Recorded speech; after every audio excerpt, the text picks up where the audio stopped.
नमस्कार दोस्तों, मैं कश्यप स्वागत करता हूं आप सभी का आहट एक अनहोनी की चैनल पर। दोस्तों, कहानी में आगे बढ़ने से पहले अगर आपने मेरी चैनल को अभी तक सब्सक्राइब नहीं किया है तो अब कर लीजिए। मैं आपके लिए सोमवार से शनिवार तक नए वीडियोस पोस्ट करता हूं। दोस्तों, प्रतीक एक सॉफ्टवेयर इंजीनियर था और कंपनी ने उसकी ट्रांसफ़र बेंगलोर से पुणे कर दी थी।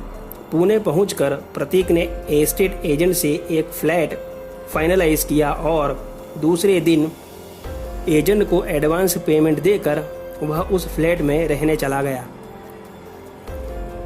घर ले लेने के बाद प्रतीक ने वीडियो कॉल करके सारा घर अपनी मां और पत्नी को बताया। जब प्रतीक बेडरूम दिखा रहा था तभी प्रतीक की पत्नी संध्या और उसकी मां दोनों ने प्रतीक से पूछा कि वो औरत कौन है।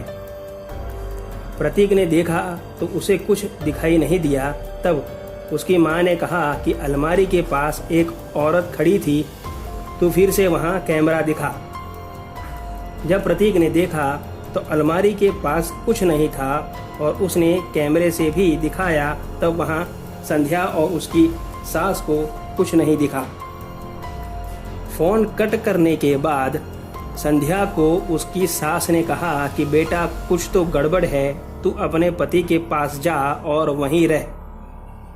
तभी संध्या ने अपनी टिकट बुक कर ली पुणे जाने के लिए और यहाँ प्रतीक फ़ोन कट करने के बाद खाना बनाने के लिए किचन में गया और अपनी पसंद का खाना बनाकर प्रतीक डाइनिंग हॉल में खाना खाने बैठा और साथ में टीवी ऑन करके देखने लगा।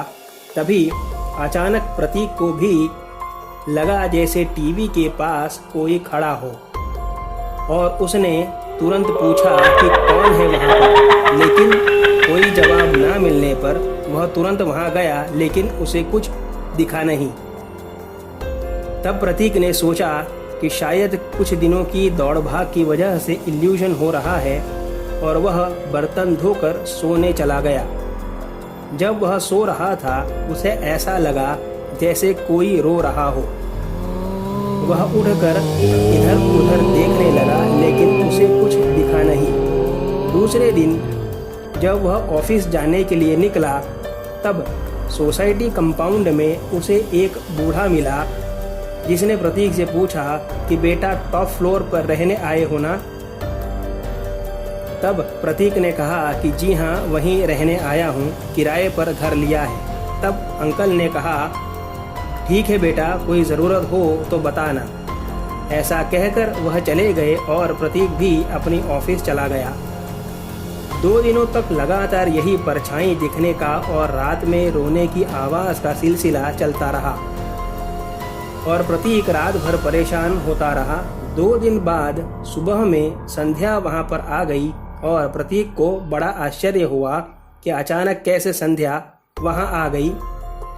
लेकिन जैसी घटना उस घर में हो रही थी उसे अच्छा भी लगा कि चलो अब कंपनी मिल जाएगी, क्योंकि वह भी थोड़ा थोड़ा डरने लगा था।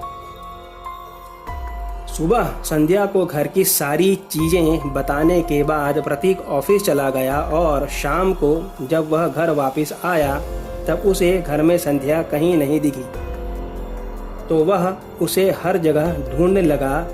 तभी अचानक से ज़ोर से चिल्लाने की आवाज़ आई और प्रतीक घबरा गया और वह कुछ बोल पाता उतने में संध्या अचानक से प्रतीक पर ऊपर से कूदी और दोनों ज़मीन पर गिरे।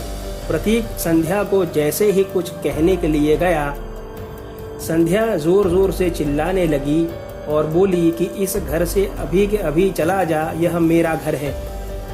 तब प्रतीक ने कहा कि संध्या, तुम ये कैसी बातें कर रही हो और तुम्हें हो क्या गया है? तुम प्रेग्नेंट होकर के ऐसे घर में हल्ला मचा रही हो? इतनी ज़ोर से तुम मेरे ऊपर कूदी, कम से कम अपनी प्रेगनेंसी का तो ख्याल करो। तब संध्या ज़ोर से चिल्लाई कि जब मैं प्रेग्नेंट थी तभी मुझे मार दिया था, तो फिर अब किस बात की चिंता है तुझे नीच? ऐसा कहकर वह प्रतीक को लातों से मारने लगी और इतना बेतहाशा मार रही थी कि प्रतीक मर ही जाता। लेकिन जैसे तैसे वह वहां से अपनी जान बचाकर भागा और फ्लैट से बाहर भाग गया। नीचे कंपाउंड में उसे वही अंकल मिले जो उसे पहले मिले थे और उनसे उसने सारी बात बताई। तब उन अंकल ने कहा कि बेटा, उस फ्लैट में 2 साल पहले ही एक प्रेग्नेंट औरत को उसके पति ने मार डाला था, क्योंकि वह उस पे शक करता था कि वह उसका बच्चा नहीं है। तब से तुम 5वें किराएदार हो और सबके साथ यही हुआ है। उसे शांत करने का एक ही उपाय है कि घर की शुद्धि करवाओ।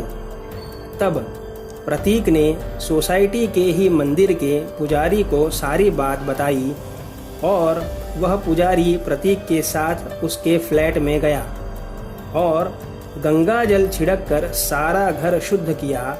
तब संध्या को भी उस आत्मा से छुटकारा मिल गया।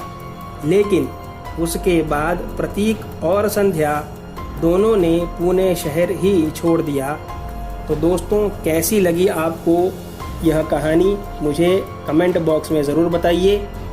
तो मिलते हैं कल एक और कहानी के साथ। तब तक stay home, stay safe. Thank you.